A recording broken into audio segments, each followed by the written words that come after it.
Hello दोस्तों, स्वागत है आपका A to Z स्टोरीज पर। हमारे साथ जुड़े रहने के लिए हमें सब्सक्राइब करें। धर्म की यात्रा का साधन क्या है और शिव सूत्र के बारे में इसमें बात करेंगे, इसलिए वीडियो को पूरा सुने, पूरा देखें। प्रज्ञा पुरुषों ने अपने अपने ढंग से किया है, परंतु सभी ने इस बात का स्पष्ट संकेत दिया है कि कोई भी साधन तभी उपयोगी हो सकता है जब साधक गहन से गहनतर चुनौतियों को झेलने के लिए अपने पूरे प्राणपण से तल्लर हो, कि वे स्वयं एक ऐसी आग में से गुजरने के लिए प्रतिबद्ध हो जो उसकी चेतना को पूरी तरह निखार सके। ये इश्क नहीं आसा, बस इतना समझ लीजिए, एक आग का दरिया है और डूब कर जाना है। सद्गुरु क्रांति की ज्वाला है, बाहरी नहीं, भीतरी क्रांति। माता पिता, शिक्षक, पंडित और पुरोहित और सब तो दे सकते हैं बोध नहीं। वे शरीर और मन तो दे सकते हैं, चेतना नहीं। चेतना जगाने के लिए आवश्यकता है एक आमूल क्रांति की, और इस क्रांति को घटाने के लिए आवश्यकता रहती है बोध की, ज्ञान की। गुरु अपनी अमृत वाणी से धर्म और अध्यात्म संबंधी अनेक गढ़ रहस्यों को उद्घाटित करता है। संसार के अनेक मुमुक्षुओं को मार्गदर्शन दिया करता है। गुरु के वचन है कि जहां क्रांति ना हो, समझना ज्ञान नहीं है। ज्ञान अग्रह की भांति है, प्रज्वलित अग्नि की भांति, और जो शान से गुजरेगा वे अग्नि से जलकर कुंदन हो जाता है। शिव सूत्र ऐसा ही क्रांति के सूत्र है। शिव कोई पुरोहित नहीं है, शिव तीर्थंकर है, शिव अवतार है, शिव क्रांति दृष्टा है, पैगंबर है। वे जो भी कहेंगे वे आग है। अगर तुम जलने को तैयार हो तो ही उनके पास आना।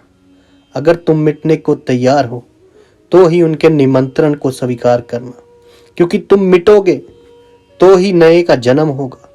तुम्हारी राख पर ही नए जीवन की शुरुआत होगी। लेकिन इन सूत्रों के क्रांतिकारी होने से भी कहीं अधिक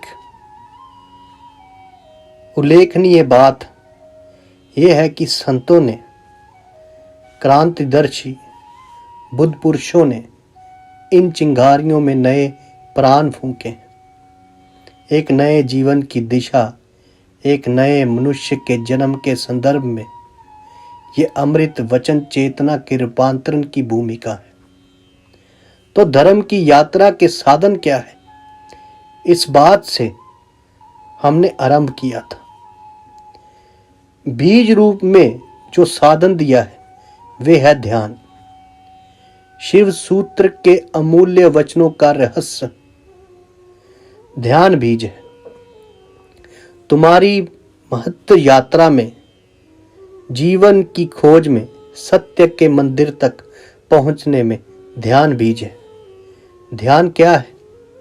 जिसका इतना मूल्य है, जो कि खिल जाएगा तो तुम परमात्मा हो जाओगे, जो सड़ जाएगा तो तुम नारकीय जीवन व्यतीत करोगे। ध्यान क्या है? ध्यान है निर्विचार चैतन्य की अवस्था, जहां होश तो पूरा हो और विचार बिल्कुल ना हो। तुम तो रहो लेकिन मन ना बचे। मन की मृत्यु ध्यान है। परंतु केवल सद्गुरु और साधन के उपलब्ध हो जाने से भी पूरी बात नहीं बनती। संपूर्ण और प्रामाणिक प्रयास भी चाहिए। शिव सूत्र हमें समय में ही सावधान किया है।